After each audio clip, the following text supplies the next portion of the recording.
Hi అండి, welcome back to daily blogs. This is Keerthi. Welcome back to Keerthi blogs. అందరు ఎలా ఉన్నారు? ఈ రోజు వీడియోలో నా మార్నింగ్ రొటీన్ అనేది షేర్ చేస్తున్నానండి. ఆల్రెడీ ఇది లాస్ట్ వీక్లోనే నేను మార్కెట్లో తెచ్చాను. 2-3 డేస్ అయిపోయింది స్టోర్ చేసి. ఇంకా వాటర్ అనేది ఫామ్ అవుతుందని ఇంకా కట్ చేసి జ్యూస్ అయితే ప్రిపేర్ చేస్తున్నాను ఇక్కడ. అండ్ పైనాపిల్ చాలా మంచిదండి కాన్స్టిపేషన్ ఉన్న వాళ్ళకైతే. డెఫినెట్గా వీక్లీ ఒక 2 టైమ్స్ అలా అయినా యూజ్ చేయండి. కాన్స్టిపేషన్ అనేది పోతుంది చాలా వరకు. కాన్స్టిపేషన్ ఉన్న వాళ్ళు పీచు పదార్థాలు ఎక్కువ తీసుకుంటూ ఉండండి. లైక్ పైనాపిల్, యాపిల్, క్యారెట్, అలాగే కొన్ని కీరా అలా తీసుకుంటూ సలాడ్ లాగా మీకు కాన్స్టిపేషన్ అనేది చాలా వరకు క్యూర్ అవుతుంది. అండ్ ఇక్కడ నేను చిన్న ముక్కల్లాగా కట్ చేసేసుకొని తర్వాత జ్యూస్ అయితే చేసేసుకొని కొంచెం వడకట్టుకుంటున్నానండి. మొత్తం పీచ్ లాగా అయితే తీసుకోకుండా వడకట్టి తర్వాత జ్యూస్ అయితే తీసుకున్నాను. ఇక్కడ వచ్చేసి నేను ఇంకా లంచ్లోకి పునగంటి కూర అలాగే బీరకాయ కర్రీ అయితే చేస్తున్నాను. దానికోసం అవి కూడా బయట అయితే పెట్టేసుకున్నాను. నేను నైట్ పునగంటి కూరని ఒలుచుకొని పక్కన పెట్టేశానండి. ఇంకా మీరైతే ఎలా చేసుకుంటారు, మార్నింగ్ ఎలా మేనేజ్ చేస్తారో నాకు కింద కామెంట్ చేయండి. ఈ మధ్య ఇంకా అందరికీ స్కూల్స్, ఆఫీస్లో అన్నీ స్టార్ట్ అయిపోయినాయి కదా. మార్నింగ్ కొంచెం హడావిడిగానే ఉంటుంది. మార్నింగ్ టైంలో మనకి ఎక్కువ హడావిడిగా లేకుండా ఉండాలి అంటే మనం ముందే ప్రిపరేషన్స్ అనేవి చేసుకొని పెట్టుకోవాలి.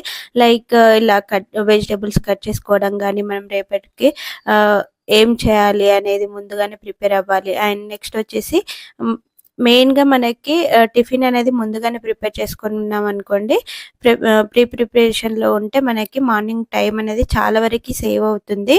ఇంకా పిల్లలు ఉన్న వాళ్ళకి, చిన్న పిల్లలు ఉన్న వాళ్ళకైతే కొంచెం టైం అనేది ఎక్కువ పడుతుంది కదా. వాళ్ళు త్వరగా లేవడం కానీ అలాంటివి కొంచెం చూసుకోవాలి. అయితే మనకి మార్నింగ్ అనేది కొంచెం టైం సేవ్ అవుతుంది. అండ్ ఇక్కడ నేను జ్యూస్ అయితే ప్రిపేర్ చేశాను. తర్వాత బ్రేక్ఫాస్ట్లోకి బ్రెడ్ అయితే ఇస్తున్నానండి. అలా బ్రెడ్ టోస్ట్ అయితే మా పాపకి బ్రెడ్ టోస్ట్ కాల్చి ఇచ్చేసాను.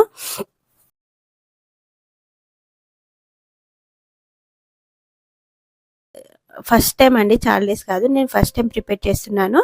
నాకు అసలు ఇది ఎలా చేయాలో కూడా తెలియదు. యూట్యూబ్లో ఒక 2-3 వీడియోస్ అలా చూస్తే నాకు జయప్రద అని జయప్రద చల్ల అనే ఛానల్ వాళ్ళది, వాళ్ళు వెజ్ రెసిపీస్ చాలా బాగా చేస్తారు.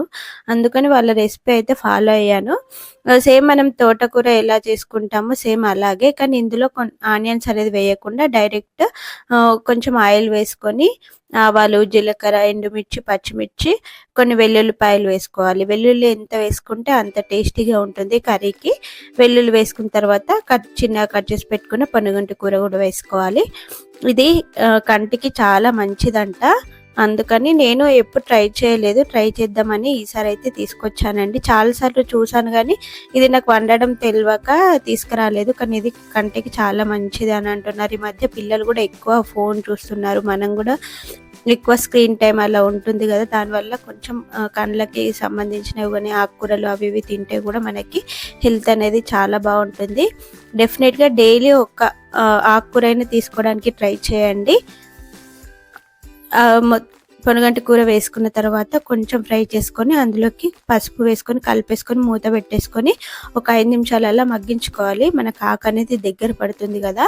ఈ టైంలో అందులోకి కొంచెం ఉప్పు అలాగే ధనియాల పొడి వేసేసుకొని కొంచెం కావాలంటే కారం వేసుకోండి, లేదంటే స్కిప్ చేయండి. నేను ఇక్కడ పెసరపప్పు అనేది వేసుకుంటున్నాను. పెసరపప్పు వేసుకోవాలండి. తొగరపప్పు కూడా కందిపప్పుని నానబెట్టుకొని సేమ్ మనం పెసరపప్పు ఎలా అయితే వేసుకుంటామో కందిపప్పు కూడా అలాగే నానబెట్టుకొని వేసుకోవాలి. పెసరపప్పు వేసుకున్న తర్వాత అందులోకి ఉప్పు, కారం, ధనియాల పొడి వేసుకొని కొన్ని వాటర్ యాడ్ చేసేసుకొని లైట్గా స్ప్రింకిల్ చేసేసుకొని మూత పెట్టేసుకొని ఒక 5 నిమిషాలు అలా మగ్గించుకుంటే మనకి పొనగంటి కూర అయితే రెడీ అయిపోతుంది. ఇది హెల్త్కి చాలా మంచిదంట. డెఫినెట్గా ట్రై చేయండి. నేను కూడా వేరే వాళ్ళది చూసే చేశానండి, మీకైతే షేర్ చేస్తున్నాను. తర్వాత పైనుండి కొంచెం కొత్తిమీర వేసుకుంటే మనకి కర్రీ అయితే రెడీ అయిపోతుంది. చాలా సింపుల్ అండి, టేస్ట్ అయితే చాలా బాగుంది. ఫస్ట్ టైం ట్రై చేశాను కానీ టేస్ట్ చాలా బాగుంది. ఈ రోజుకైతే ఇంతేనండి వీడియో. చాలా చిన్న వీడియోని లాస్ట్ వరకు స్కిప్ చేయకుండా చూడండి. నచ్చితే లైక్ చేసి సబ్స్క్రైబ్ చేసుకోండి. మీ ఫ్రెండ్స్ అండ్ ఫ్యామిలీతో కూడా షేర్ చేయండి. Thanks for watching. Bye bye.